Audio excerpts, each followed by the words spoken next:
com vocês aqui, que foi a parte das cruzadas. A gente chegou ali, pelo menos pegando aqui do material de vocês, ali na página 41, a gente estava falando ali, a gente viu ali das 3 primeiras, né, no caso, falando das 3 primeiras, a primeira que conseguiu o objetivo inicial de conquistar Jerusalém, a segunda que fracassou na tentativa de expandir as conquistas de territórios adjacentes à área de Jerusalém, mas que acabou fracassando. A terceira cruzada, que foi aquela empreendida pelos reis cristãos, né, também conhecida como Cruzada dos Reis, né.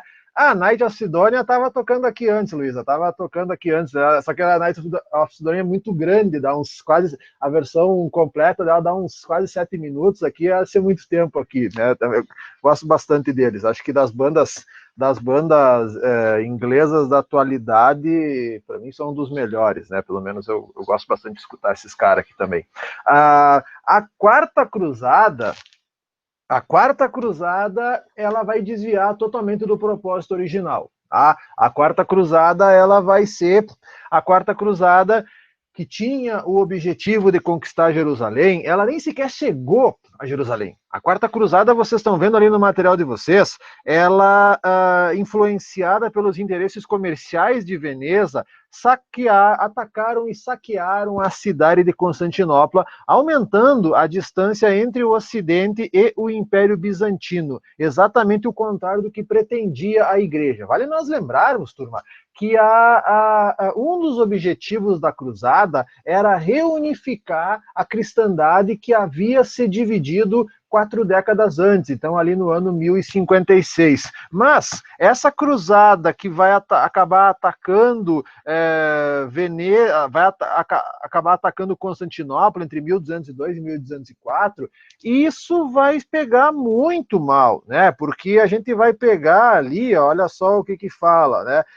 A expedição ela foi desviada pelos comerciantes de Veneza, interessados em preservar as proveitosas relações comerciais mantidas com os muçulmanos e em obter vantagens econômicas no Império Bizantino, uma vez que essas vantagens elas haviam sido revogadas, as concessões anteriormente desfrutadas por Veneza. Então, ali no caso, o pessoal de Veneza, eles tinham uma mamata, né, com o pessoal lá de Constantinopla, e aí o pessoal de Constantinopla diz, aqui acabou a mamata, né?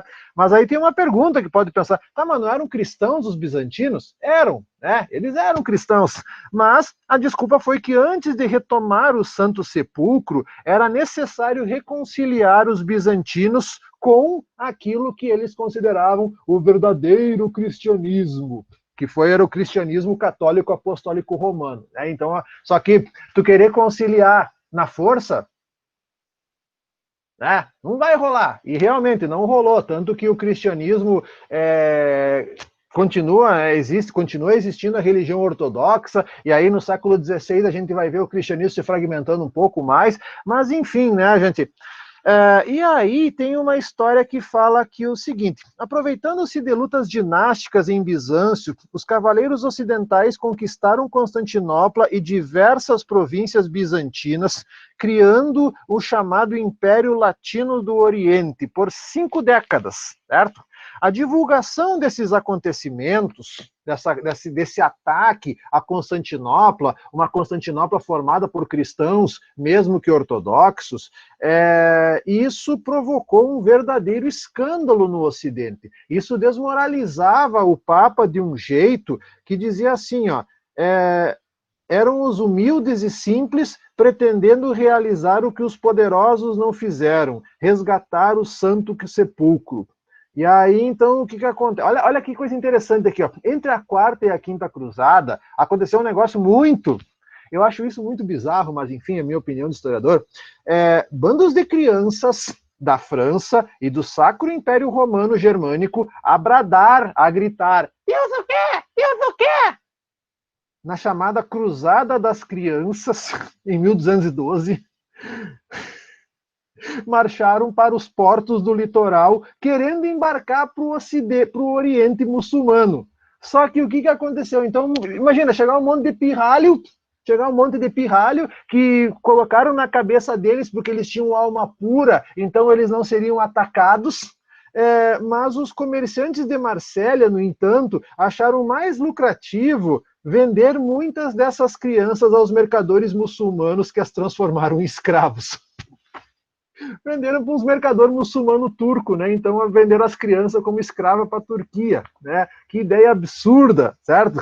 Na verdade, tornava-se cada vez mais claro o objetivo real das cruzadas, sendo a religião usada como pretexto para cobrir os verdadeiros interesses em jogo. E aí, turma, só para nós resumir um pouco das outras últimas cruzadas, tá? Vocês não precisam decorar as datas, tá, gente? Mas eu estou colocando aqui o ano para vocês. A Quinta Cruzada, entre 1217 a 1221, aonde húngaros, franceses, germânicos e italianos, chefiados pelo rei da Hungria, André II, obtiveram vitórias e derrotas sem conseguir conquistar o Egito. Sim, ó, turma, a partir da Quinta Cruzada, o que mudou a estratégia? Não mais atacar diretamente em Jerusalém, mas atacar uma cidade importante e próxima para dali concentrar forças para chegar a Jerusalém. Então o objetivo a partir da Quinta Cruzada foi chegar no Egito, porque do Egito você dá um pulo ali, está em Jerusalém.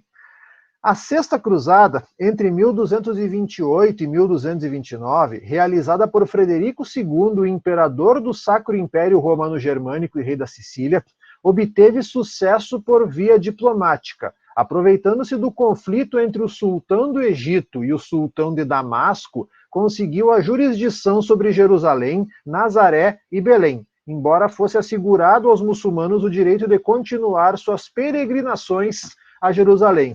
Mas a intolerância do Papa Gregório IX, que chegou a excomungar o imperador germânico, acirrou as divergências entre os senhores feudais na Terra Santa. A expulsão dos imperiais transformou de fato o Reino da Terra Santa numa república federal de baronias e de comunas mercantes. Isso acabou provocando em 1244 a perda definitiva de Jerusalém. A Sétima Cruzada, ela foi comandada pelo Luís IX, rei da França, contra o Egito, mas os franceses foram dizimados pelo tifo e o próprio rei, Luís IX, foi aprisionado, só recuperando a liberdade mediante pagamento de resgate. E a Sétima Cruzada, só para situar vocês, entre 1248 e 1254.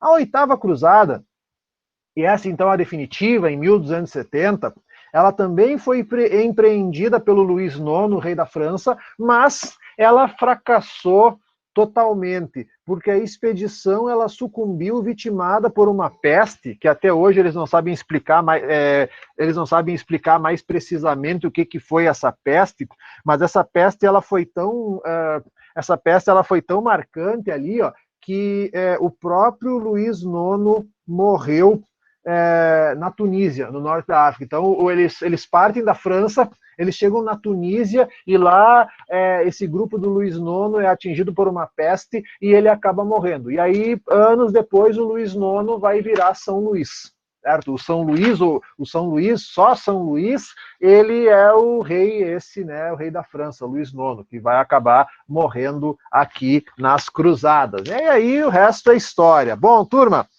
como eu falei para vocês, no total foram 8, além de expedições menores. Em 1291, a última derrota da cristandade ocorreu em São João do Acre, atual cidade de Acre, em Israel. Depois de praticamente 2 séculos de conflito, os objetivos religiosos não são alcançados. Jerusalém continuou com os muçulmanos e os cristãos não conseguiram mais manter os seus domínios no Oriente. Então esse foi o grande resultado aqui no final das cruzadas. Bom, turma, dando sequência ali no final, virando ali na página seguinte, vocês têm ali na página 42, você tem uma iluminura medieval falando sobre o saque de Jerusalém. Tá? Então ali, claro, né, gente, que essa gravura, certo? Ela eu adoro a proporção, né? Olha o tamanho dos caras ali do lado esquerdo e olha o tamanho da cidade do lado direito, né? Assim, tipo, é uns gigantes lutando contra uns anões. Bom, mas ali, ó, no período medieval, os textos que compunham um livro eram copiados à mão sobre pergaminho. Pergaminho, não sei se alguém sabe o que é, pergaminho é uma folha, é uma pele bem fina de carneiro. Então eles vão raspando a pele do carneiro e aí fica aquela folha bem fininha. Isso deve feder pra caramba. Eu nunca vi um pergaminho de perto, mas isso deve feder pra caramba, né? Porque pele de animal, não. Então, esse era um paciente trabalho realizado por muito tempo pelos religiosos que viviam fechados nos mosteiros. As páginas manuscritas, depois reunidas e encadernadas, adquiriam o formato de um livro, e as iluminuras, então, elas acabavam decorando a essas obras. Os livros mais elaborados apresentavam ornamentos nas margens de todas as folhas, destaques para a primeira letra de cada parágrafo ou miniaturas, pinturas que ilustravam o tema desenvolvido. Os copistas usavam tintas multicoloridas e recorriam ao dourado para iluminar o trabalho, o que deu origem à palavra iluminura. Olha que bonito. Hoje, além de constituir importante fonte de estudo para os historiadores, as iluminuras são consideradas verdadeiras obras de arte, né? Bom, gente, nessa imagem aqui, nessa imagem que vocês estão vendo, tá? Nessa imagem aqui, na verdade, uma coisa assim, ó, essa iluminura, ela é de um livro chamado Crônica Universal de 1440, tá? Então ela fala sobre o saque de Jerusalém em 1099, mas ela retrata isso 300 anos depois. No século XV, uma informação aqui que é importante para vocês, no século XV era muito comum dar o título de Crônica Universal aos relatos históricos. Então, na verdade, uma coisa que é interessante é essa obra que está aparecendo, essa iluminura aqui para vocês, ela foi escrita mais ou menos na mesma época da invenção da prensa de tipos móveis pelo alemão Johannes Gutenberg. Mas como o novo método, o método esse do Gutenberg, demorou para se espalhar, para se generalizar, durante algum tempo a produção de livros impressos ela conviveu com a de livros manuscritos. Então, assim, era muito comum também que os novos livros impressos também fossem ornamentados à mão pelos chamados iluminadores. Então, porque, primeiramente, você faz a prensa de tipos móveis do Gutenberg, ela só fazia textos, não colocava imagens, né? Não imprimia imagens, como vocês conhecem. Então, caso um livro impresso quisesse ter imagem, essa imagem tinha que ser feita manualmente, cópia por cópia, por um iluminista, por um desses, né, esses caras aqui, iluminadores, como a gente chama. Então é um trabalho bem interessante aqui para a gente poder falar. Turma, virando ali na página 43, para nós encaminharmos essa parte aqui para vocês, nós não precisamos fazer essa atividade, tá, turma? Fica bem tranquilo aqui nessa questão. Consequência das cruzadas. Esse ponto aqui é um ponto muito interessante aqui da gente falar agora, tá? Consequências das cruzadas. Se por um lado os cristãos não conseguiram conquistar definitivamente Jerusalém, por outro lado, e aqui está uma coisa que é importante, deixa eu só conferir uma coisa aqui antes. Tá. Esqueci de marcar aqui um negócio, só um pouquinho. Tá. Por outro lado, o contato entre Ocidente e Oriente dinamizou ainda mais a Europa, contribuindo para diversas mudanças ocorridas na sociedade medieval a partir dos séculos XI e XII. Então, essa as consequências ali. Mesmo não conseguindo o objetivo principal, tem um monte de coisas positivas para falar desse resultado. Com essas campanhas militares, os mercadores enriqueceram, pois aproveitavam as viagens para criar oportunidades de negócios e estabelecer novas rotas comerciais, principalmente pelo mar Mediterrâneo.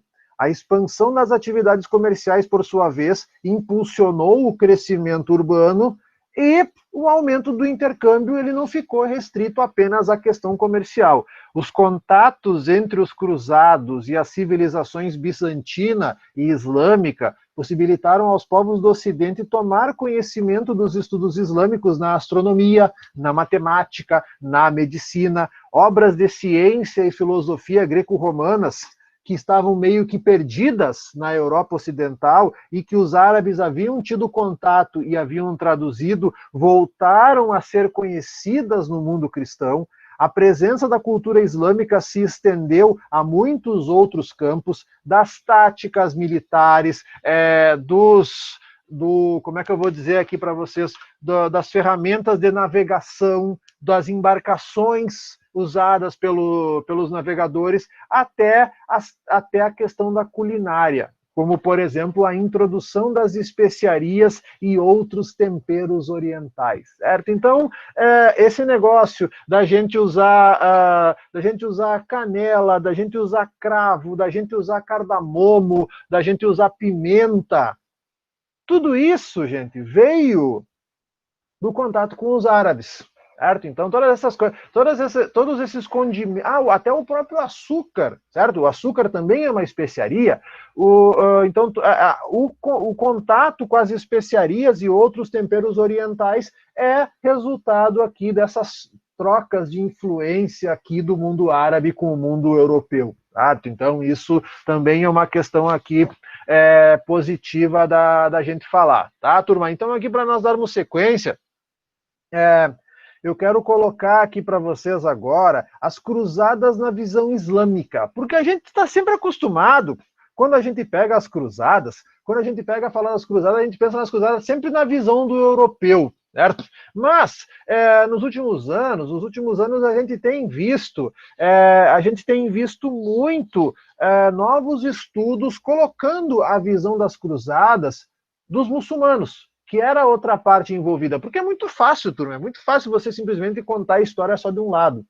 Tá? Claro que, assim, gente, não são todos os fatos históricos que a gente ouve o outro lado, mas nesse caso aqui das cruzadas, a gente tem que abrir um espaço aqui, porque é importante também conhecer o que foi o outro lado. Se para os cristãos as cruzadas proporcionaram um intercâmbio cultural muito proveitoso, que dinamizou a sociedade medieval, para os islâmicos foram campanhas de invasão conduzidas por um povo que consideravam como não civilizado. Porque se você for analisar, em alguns momentos a violência dos cruzados chocou de tal forma os islâmicos que para eles seria impossível relacionar-se com os ocidentais após tais atos violentos. Então, como mostra o texto ali do Amin Maalouf.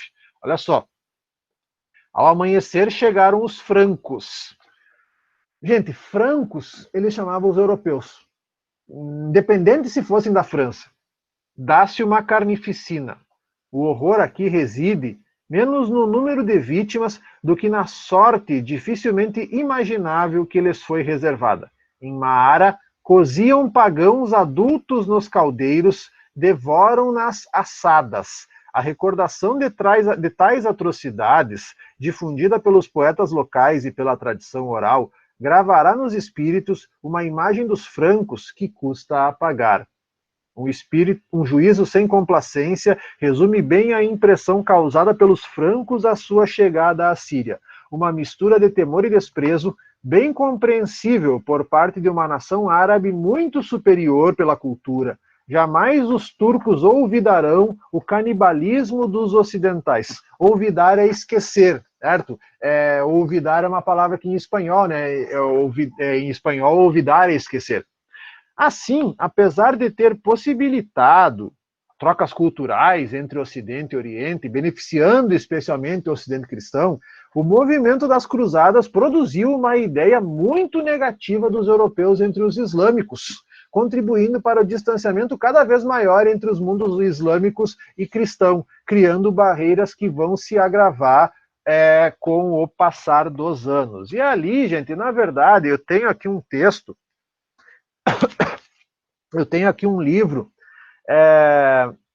de um autor chamado Edward Said, que se chama Orientalismo, o Oriente como uma invenção do Ocidente. Ele é um texto meio longo, eu vou copiar esse texto aqui depois e vou mandar para vocês lá no grupo da turma, esse texto separado aqui para vocês terem um conhecimento aqui acerca desse tema, tá? É um texto bem longo aqui, mas ele não vai ser muito fácil de trabalhar ele aqui com vocês. Vocês têm uma parte ali chamada Trocando Ideias. As cruzadas contribuíram para afastar ainda mais os árabes dos europeus. E aí tem uma pergunta ali, ó. Em sua opinião, as guerras contemporâneas travadas no Oriente Médio também contribuem para afastar o Oriente do Ocidente? Justifique. Olha, turma, eu acho que não tem nem dúvidas de que afasta, não é? O preconceito contra o islamismo aqui naquilo que a gente chama, daquilo que a gente auto-chama de Ocidente, é grande, né? As guerras que ocorrem no Oriente Médio, então, tipo, as invasões ao Afeganistão e Iraque, a questão palestina, a guerra civil na Síria com envolvimento ocidental, elas podem, e com certeza podem, contribuir para afastar o Ocidente do Oriente, tal qual como na questão das cruzadas, né, gente, em razão da violência que foram esses conflitos. E também, assim como no movimento das cruzadas, também está presente o fator religioso, né? Então, aquela questão da cristandade versus o islamismo, que está relacionado à identidade dos povos e contribui para aumentar o acirramento do conflito e o preconceito mútuo. Então, assim, principalmente a geração de vocês, página 40, na verdade está na página 43 ali, Gustavo, né? Na verdade, a geração de vocês, ela tá pegando isso, né? Porque a geração de vocês é pós 2001. Então, 2001, em 2001, então há 19 anos atrás, agora faz 2 semanas atrás, né? Vai fazer 2 semanas, teve os atentados lá do World Trade Center, que todo mundo aqui já deve ter lido alguma coisa. Aquilo lá reacendeu e acirrou ainda mais o preconceito aqui do Ocidente com os muçulmanos, né? Então, isso, como eu falo para vocês, a geração de vocês, ela presencia muito forte isso, certo? Não é culpa de vocês, mas porque vocês vieram depois de tudo isso. Claro que eu não estou querendo dizer assim, que não mereceram aquilo. Não, os Estados Unidos, volta e meia, eles estão aí intervindo nas questões dos outros países que não atendem os seus interesses, né? Então a gente vê lá os Estados Unidos falando que tal país faz isso, mas outros parceiros comerciais deles que fazem coisas piores, ninguém fala nada, né? Tipo, ou agora, como recentemente alguns de vocês talvez tenham ouvido falar, lá nos Estados Unidos, uma série de mulheres de origem latina, que estão presas lá, que tentaram entrar clandestinamente no país, estão sendo esterilizadas, né? A mando do governo. Esterilizado é o quê? Tirar o útero fora das mulheres, para não engravidar, para que se o filho nascer dentro do território dos Estados Unidos, ele tenha direito à cidadania. Então, esse tipo de atitude aí que ninguém fala, né? Porque uma coisa é você... porque se esse tipo de atitude fosse feita em qualquer outro país aí do mundo, uma Coreia do Norte, uma Venezuela, um Irã, que absurdo, totalitarismo, não sei o que lá. Mas é nos Estados Unidos, na maior democracia do mundo, que se faz uma coisa dessa, que se fez uma coisa dessa. Então, imagina. Mas enfim, né? Sim, vamos... existem até hoje campos de concentração de muçulmanos na China e outras etnias dessa região do Oriente Médio, e ninguém fala sobre isso, ninguém sabe que existe, né? Não é trazido à tona. E mesmo que na China também, eu estava dando uma olhada, né? Na China também houve outros massacres de muçulmanos pelo governo japonês também. Esses dias eu estava lendo uma matéria sobre o massacre de muçulmanos na China pelo exército japonês, sabe, assim, uma coisa, durante aquela invasão à China, ali um pouco antes e durante a Segunda Guerra Mundial, coisa absurda, sabe assim, quando eu li a reportagem, cheguei a Tipo, ai, que coisa horrível, certo? E fora outras questões aqui também que a gente fala, né? A gente fala sobre várias questões aqui também que a gente poderia entrar nesse ponto. Bom, turma, vocês têm ali na página 44, vocês têm ali na página 44 uma sugestão do filme Cruzada. Eu já havia comentado desse filme para vocês. 144 minutos, 2 horas e 24 de filme. Cara do céu, eu olhei esse filme, para falar a verdade. Eu olhei esse filme, mas eu só consegui olhar ele uma vez. E olha, eu acho que eu fiz umas 3 pausas para olhar esse filme aí, porque o filme é interessante, mas ele vai bem cansativo. O filme é dirigido pelo Ridley Scott, que simplesmente é o cara que dirigiu Gladiador também. O Cruzada é ambientado no final do século XII, antes da Terceira Cruzada. Tem como protagonista o ferreiro Franco Balian. Em luto pelo falecimento da mulher e do filho, ele recebe a visita de um nobre de Jerusalém, Godfrey de Ibelin, que afirma ser seu pai. E com a morte do Ibelin, Balian assume os negócios ao herdar suas terras e seu título de nobreza.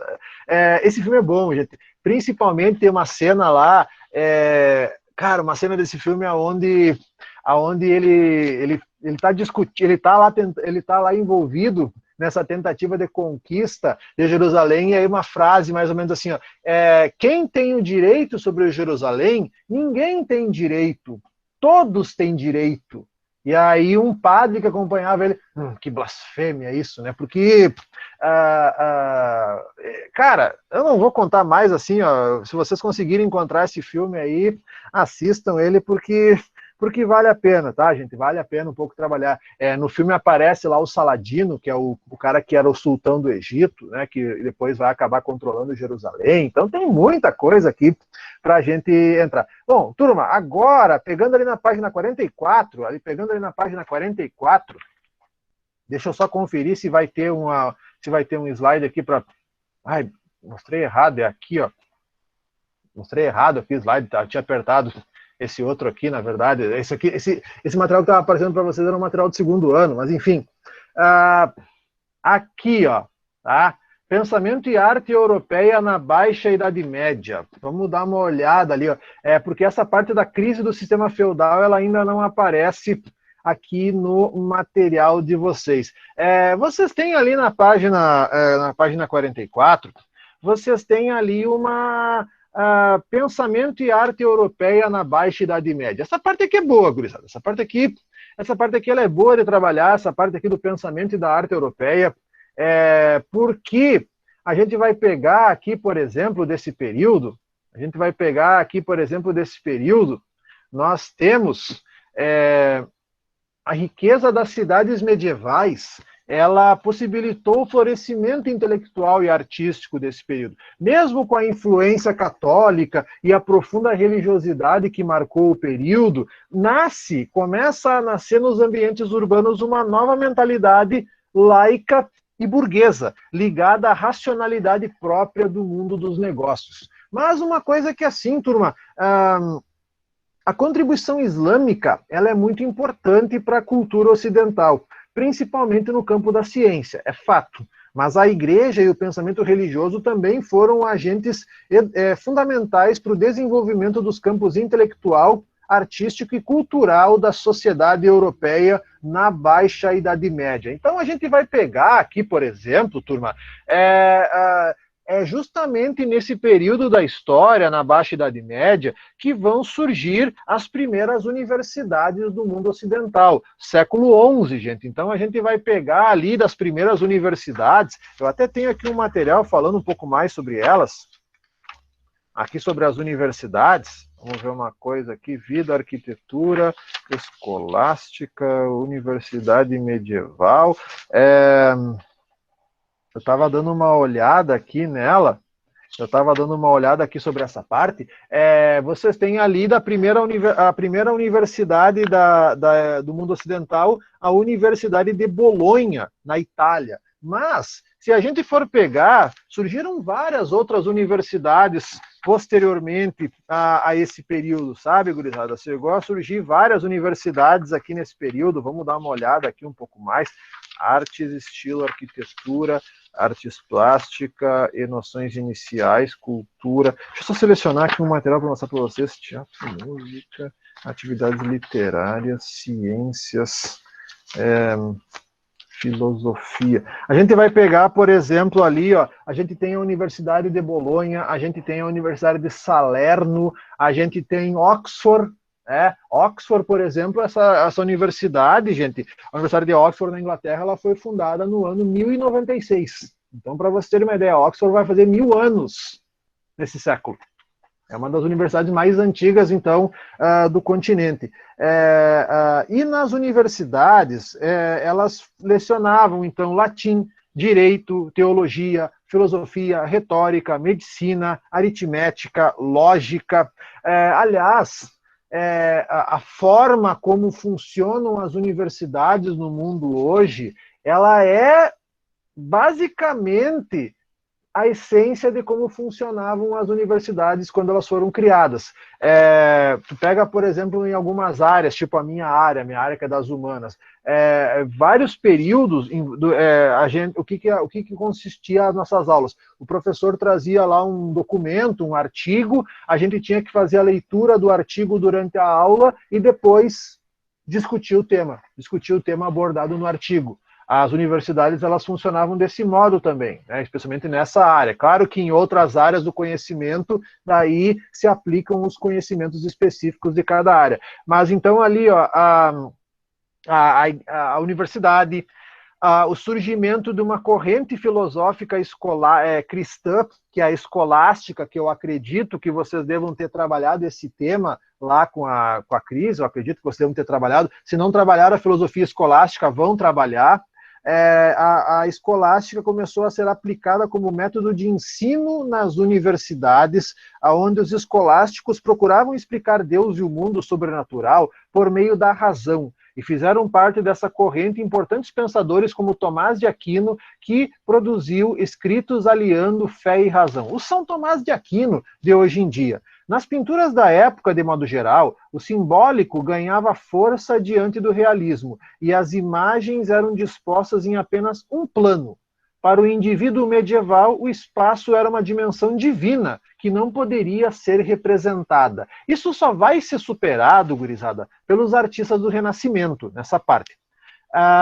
Além disso, Deus era concebido como simultaneidade, entidade capaz de ver tudo e todos ao mesmo tempo. Isso explica porque muitas imagens medievais foi representada uma série de ações no mesmo plano. O protagonismo das personagens era conferido por seu tamanho. Quanto maior a figura, mais importante era. As pinturas nesse contexto eram usadas como reforço de instrução ao conhecimento da religião cristã. E aqui, turma, eu quero deixar pelo menos para vocês agora na parte da arquitetura, e essa é uma parte que ela aparece muito em vários vestibulares por aí, é a da questão dos estilos arquitetônicos, o estilo românico e o estilo gótico. O estilo românico, ele preponderou entre os séculos XI e XIII, influenciado pelos romanos, o uso de arcos, usando estruturas com paredes grossas, espessas e pouca luminosidade. Já o estilo gótico, ele começou a se desenvolver a partir do final do século XII, simbolizou o estilo das chamadas catedrais, com suas estruturas luminosas e grandiosas, adornadas com enormes vitrais e construídas de modo que transmitissem aos fiéis a imensidão do poder de Deus. Na verdade, gurizada, se a gente for parar para analisar, o termo gótico, quando ele foi criado, e aqui está uma coisa que é importante vocês compreenderem, deixa eu ver onde é que está aqui, o termo gótico, na verdade, quando as catedrais de estilo gótico, o termo gótico ele não era uma coisa, na verdade, originalmente era um termo depreciativo, certo? Porque gótico vem de Godo. Godo era um dos povos bárbaros, né? Godo era uma série de povos que os europeus taxavam de bárbaros. Então, assim, ó, a primeira catedral em estilo gótico a começar a ser erguida foi aquela que pegou fogo ano passado, Notre Dame. certo? E Notre Dame levou quase 200 anos para ficar pronta, tá? Mas, enquanto Notre Dame estava sendo erguida, várias outras catedrais começaram a ser erguidas, naquele mesmo estilo, né? Então, deixa eu só ver uma coisa aqui.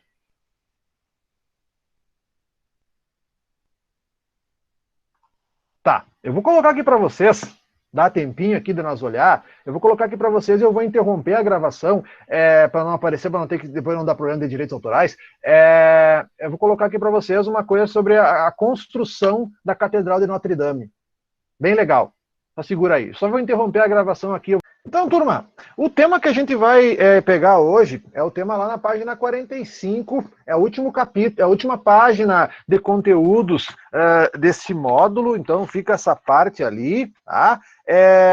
O tema da aula de hoje, então, ele vai ser a crise no sistema feudal. Assim, ó, turma, para começo de conversa, para vocês compreenderem, após quase 3 séculos de expansão, as estruturas econômicas, sociais, políticas e até mesmo espirituais da Europa feudal, elas começaram a entrar em crise, né? Então, o que está acontecendo, né, gente? O que está acontecendo ali? O modelo feudal, que era característico nos territórios do antigo Império Carolíngio, ele se disseminou. Ele se disseminou pelas guerras, pelas conquistas territoriais da Inglaterra, no Oriente Médio, e também na Península Ibérica, ali onde hoje é Portugal e Espanha. Mas, no decorrer do século XIV, então, após um longo período de relativa paz e prosperidade, a Europa enfrentou uma grave crise que culminou na desestabilização desse modelo socioeconômico, né, que vocês conhecem como o sistema feudal. Bom, o primeiro ponto ali que vai aparecer é a questão, sim, gurizada, mudanças climáticas, né? A gente acha que mudanças climáticas só estão acontecendo agora no mundo, mas não. As mudanças climáticas, elas já estão acontecendo no mundo há algum tempo, né? Mas assim, ó, pegando naquela época, começou a haver alterações no clima do continente europeu. Começou a chover mais, começou a ficar mais frio, isso começou a destruir plantações e isso começou a comprometer o fornecimento de alimentos. Na verdade, o que acontece, né? Se vocês olharem ali no esquema, o aumento da população acabou ocasionando a necessidade de uma maior produção de alimentos. Tá? Só que daí, como é que tu faz para produzir mais alimentos? Tu tem que pegar, derrubar florestas e transformá-las em áreas cultiváveis.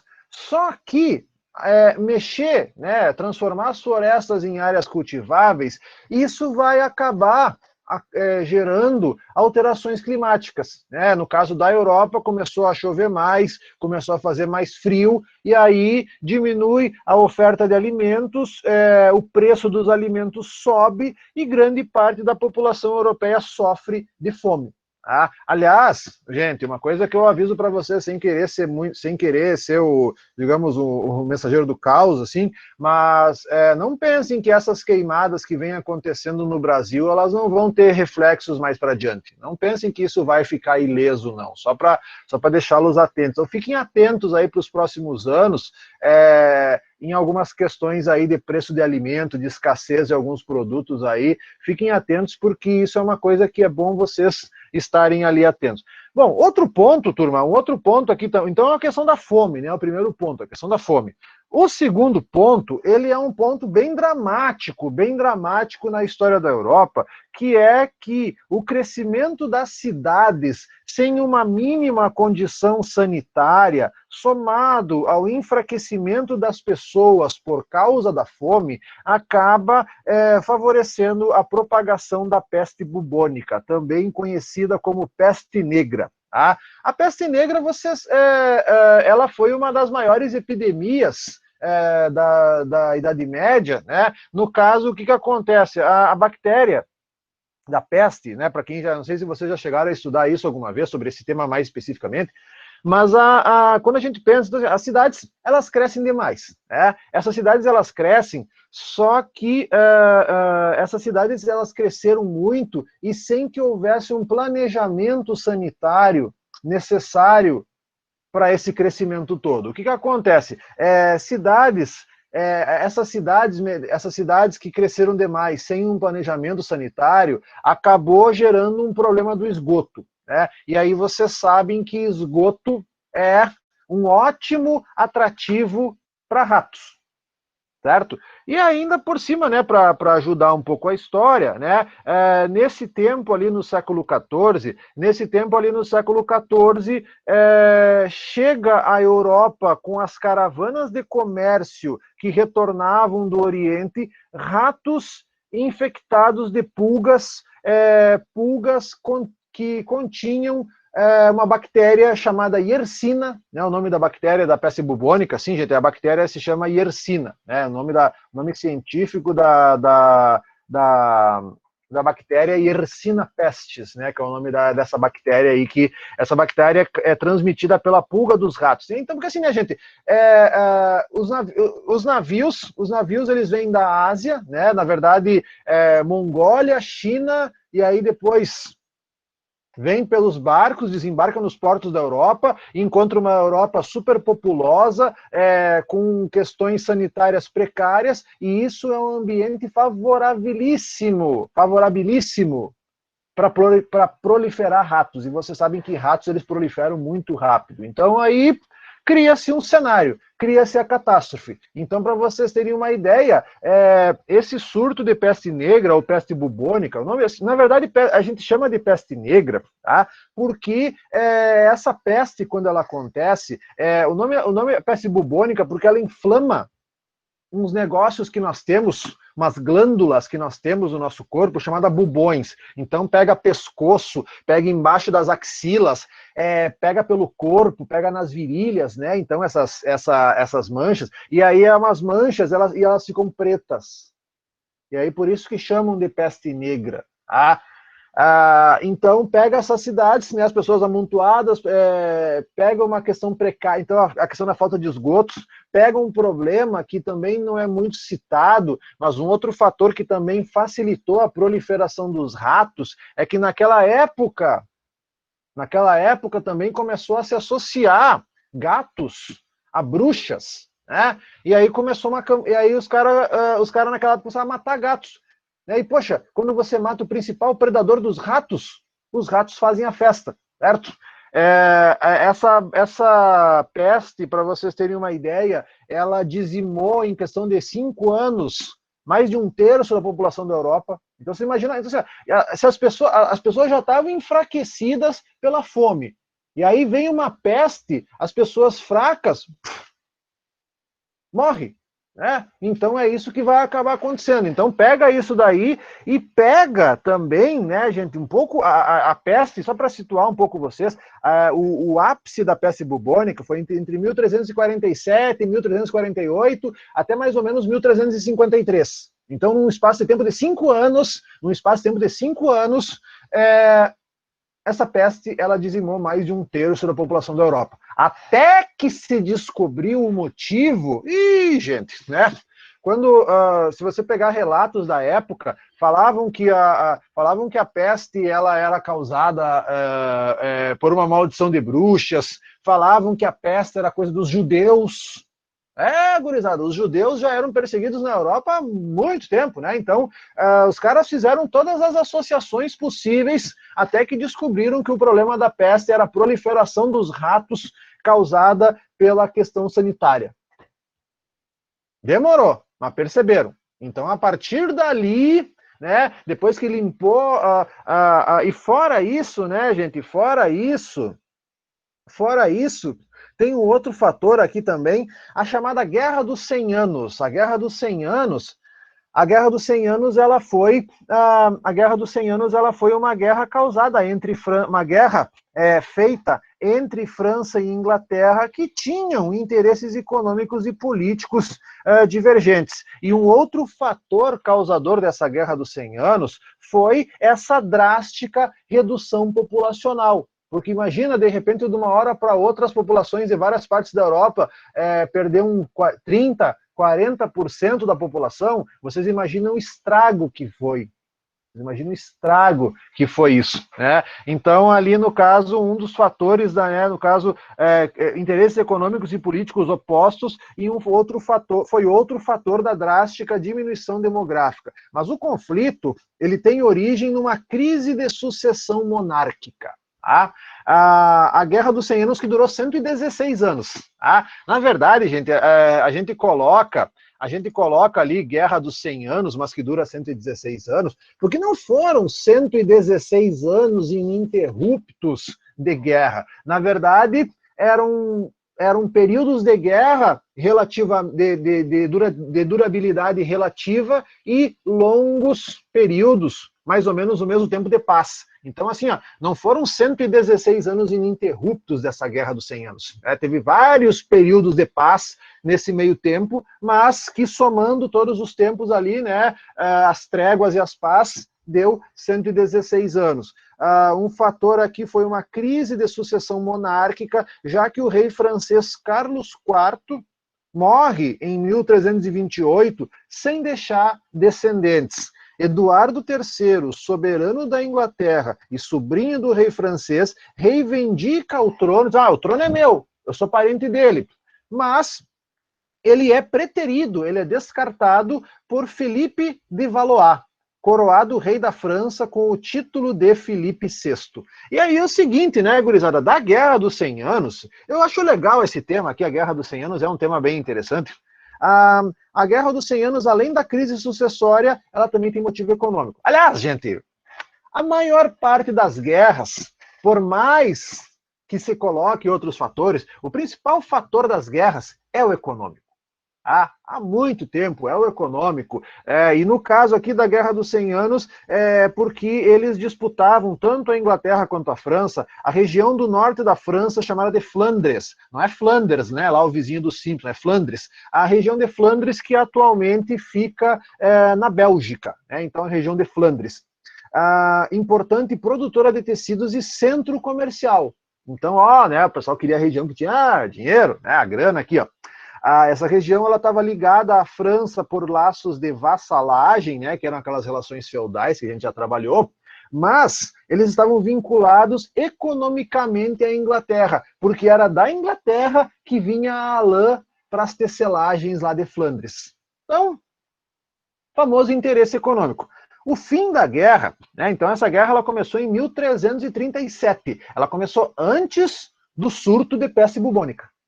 Tá? E mesmo assim, depois, a guerra continuou mais um século.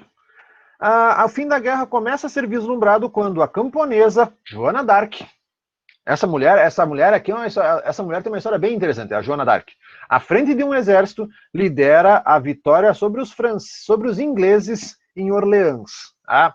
Assim, Joana d'Arc, só para contar para vocês, Joana d'Arc era uma jovem camponesa de nobre coração que ia todos os dias ao bosque recolher lenha. Não, ela era uma filha de camponeses. Ela com 16 anos de idade, com a idade de alguns de vocês aqui, ela começou a ouvir vozes.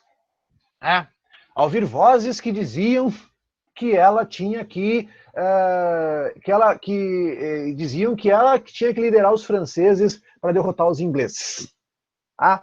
Bom, naquela época era muito comum a gente ouvir relatos de pessoas, principalmente mulheres, meninas, que ouviam vozes, né? Mas também homens também ouviam vozes, né? Bom, hoje se uma pessoa fala que ouve vozes, interna no hospício, não é verdade? Né? Mas naquela época não, naquela época isso era uma coisa assim, até aceitável, né? Pessoas que ouviam vozes, certo? E aí a Joana d'Arc, com 16 anos, ela sai de casa, né?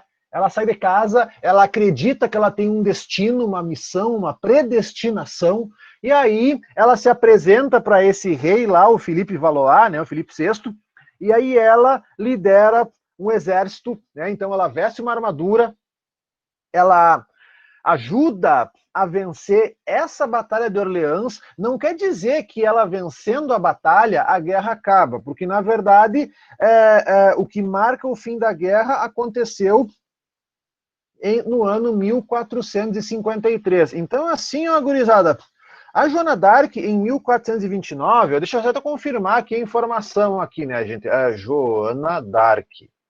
A Joana d'Arc, ela ajudou a derrotar os ingleses, 1429, mas depois disso ela foi presa, na verdade ela foi capturada na França, porque assim, ó, lá em 1429, os franceses derrotaram os ingleses nessa Batalha de Orleans, mas uma parte da França ela ainda estava sendo ocupada pela Inglaterra. E aí a Joana d'Arc ela acaba sendo capturada nessa parte inglesa, ela é levada a julgamento, né, pela Inquisição, e ela morre na fogueira, queimada, fogueira da Inquisição, dia 30 de maio de 1431. Então, assim, ó, gurizada, é claro, né, gente, é claro que a Joana d'Arc, né, ela é uma personagem muito importante, né, uma mulher liderando um exército, né, e aí, sabe o que acontece, né, gente? A Joana d'Arc, então, ela foi queimada pela Inquisição, e uns 4 séculos depois, aproximadamente, a igreja pediu desculpas, pediu perdão por ter condenado injustamente a Joana d'Arc. Mais ou menos assim, ô Joana, mouse aí, Joana, pô, desculpa, né, cara, pô, toma aqui um título de santa.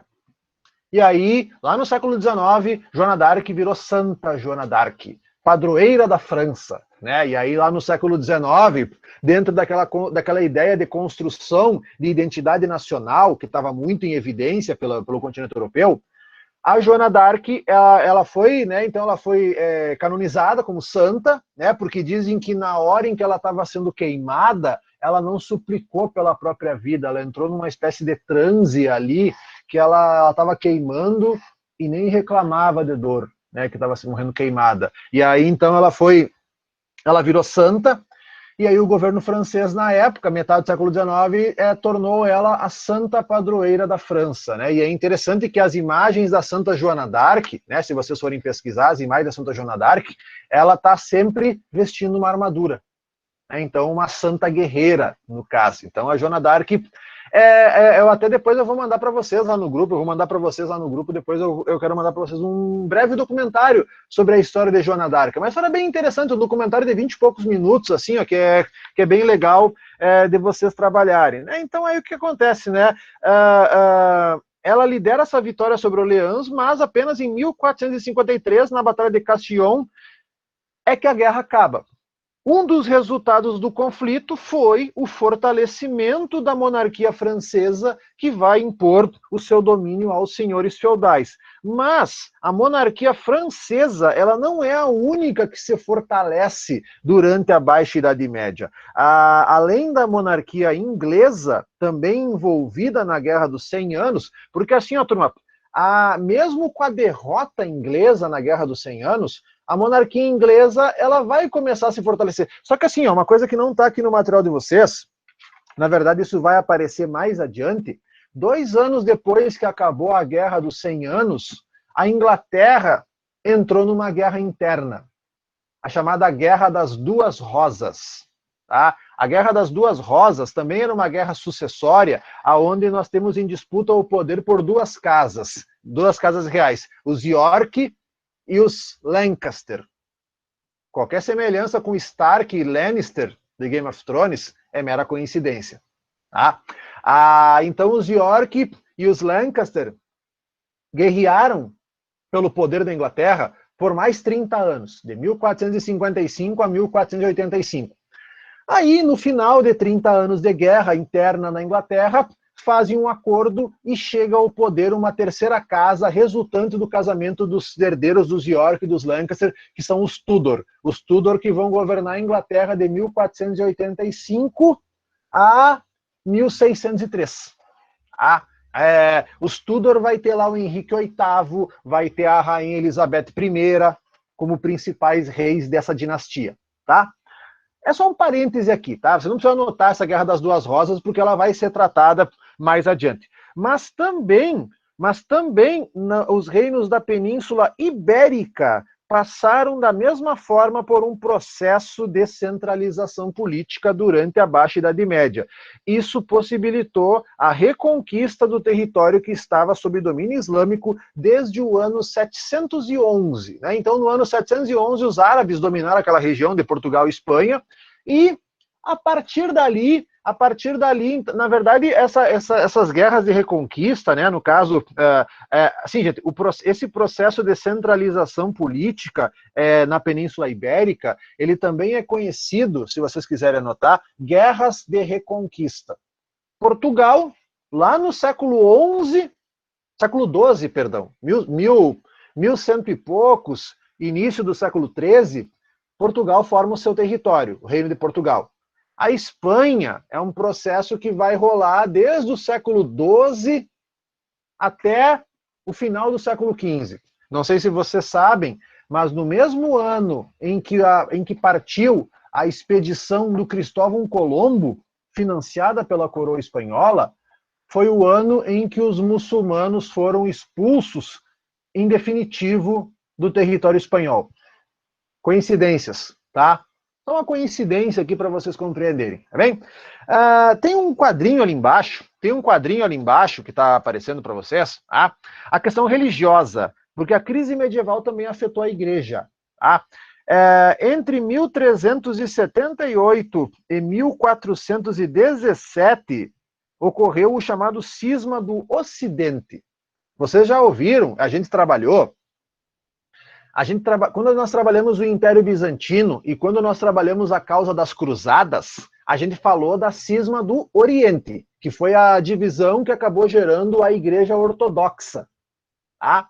Mas teve a cisma do Ocidente, não tão famosa assim, porque, bom, vocês estão vendo ali no material de vocês, foi resolvido a coisa. A cisma do Ocidente, então, entre 1378 e 1417, então um período de aproximadamente 40 anos, momento em que a cristandade ocidental esteve dividida pela liderança de 2 e até 3 papas, tá? Com sede em Roma, com sede em Pisa. Pisa é aquela cidade que tem aquela torre meio caída, né? Vocês devem saber disso. Roma, Pisa e Avignon, na França. Essa divisão foi causada por disputas entre diferentes correntes religiosas que defendiam a reforma ou não da Igreja Católica. E aí, em 1417, #paz. Chegam a um acordo em 1417 e a Igreja volta a ter um Papa em Roma, como era originalmente, o Papa Martinho V. Vocês não precisam saber o nome do Papa, né? Tem que saber que a cisma do Ocidente foi uma fragmentação provisória dentro do cristianismo ocidental. Tá? Isso que é importante. Vocês não precisam... Gente, esse negócio de saber o nome de algumas pessoas nem sempre é necessário na história. Tá? Nem sempre. Tá? Pois bem, tocamos adiante então, gurizada. 8h47 aqui, ó. O agravamento da crise e as mudanças sociais. Bom, turma, então uma outra situação aqui, ó. Nos campos vazios, e realmente, morreu gente pra caramba. Nos campos. No campo, principalmente, morreu muita gente. Aí sobrou pouquinha gente. Nos campos vazios, os camponeses que conseguiram sobreviver à fome e à peste, esses são guerreiros, não? Começam a exigir melhores condições de trabalho e uma parcela maior da produção. Que é aquela coisa, se antes estava superpovoado e nós ganhava pouco, agora que nós somos poucos, nós queremos ganhar mais. É um direito nosso. É o que pensavam. Para garantir os seus rendimentos durante a crise, os senhores impuseram medidas restritivas para dificultar a saída dos servos dos senhorios. Ao mesmo tempo, nas cidades, várias leis foram estabelecidas para impedir o aumento dos salários. Olha que interessante, né, turma? Uma lei para impedir aumento de salário. Olha que interessante o contexto da época. Mas, óbvio, o pessoal não vai gostar. Trabalhadores do campo e das cidades reagem à opressão da ordem feudal, promovendo várias revoltas. Nas cidades houve revoltas em Florença, houve revoltas na Bélgica, e na França houve as revoltas lá no ano de 1358, as chamadas Jacqueries. As Jacqueries, que eram as revoltas rurais. Essas revoltas rurais foram fortemente reprimidas. Porque, né, gente, essas revoltas, elas ameaçavam a manutenção dos interesses da nobreza e também do clero. Então é por isso aí que acabou acontecendo isso, né? Então essas revoltas aí conhecidas pelo nome de Jacqueries, certo? Bom, deixa eu só abrir um material aqui para vocês antes. Se vai aparecer.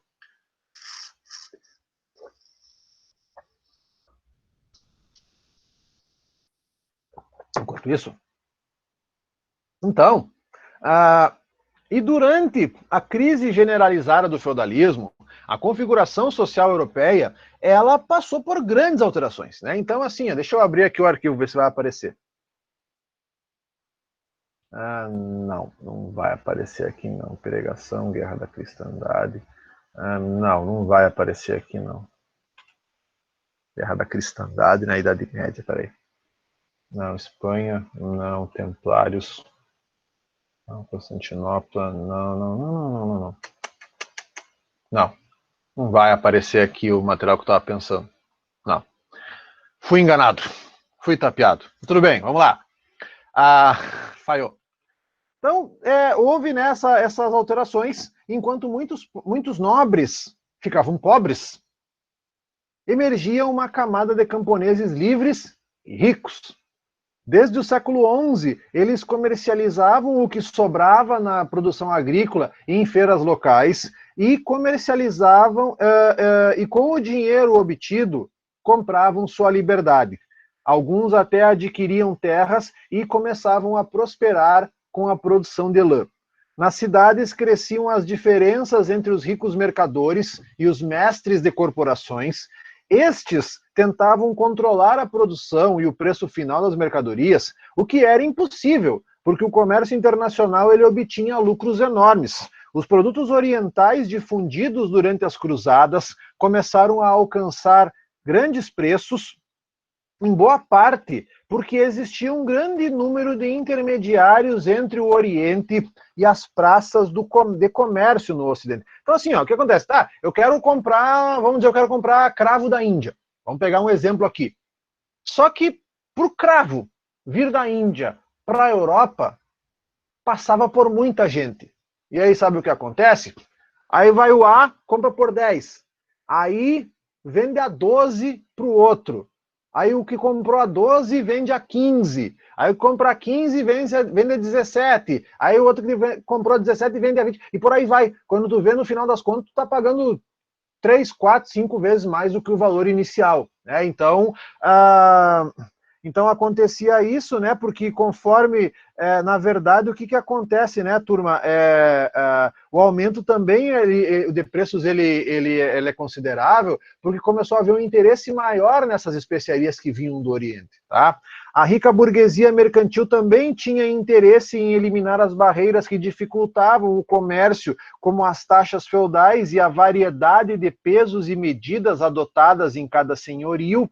Por isso, apoiou o fortalecimento dos reis, considerados necessários para restabelecer a ordem e abrir novos mercados. E a solução para alguns reinos, né, no caso, para essa questão no caso, abrir novos mercados, eliminar barreiras dificultando o comércio, para alguns reinos, um bom caminho parecia ser a expansão marítima. E aí, no caso da expansão marítima, vocês conhecem, pelo menos vocês devem ter estudado no fundamental, principalmente Portugal, que foi um país que fez a sua centralização política mais cedo, a Espanha, lá no século XV, e aí depois, lá na Idade Moderna, na verdade, as grandes navegações, gente, aquilo que a gente chama de grandes navegações, os portugueses iniciaram ela no final da Idade Média, ok. Já o resto, Espanha, Inglaterra, França, no começo da chamada Idade Moderna, tá?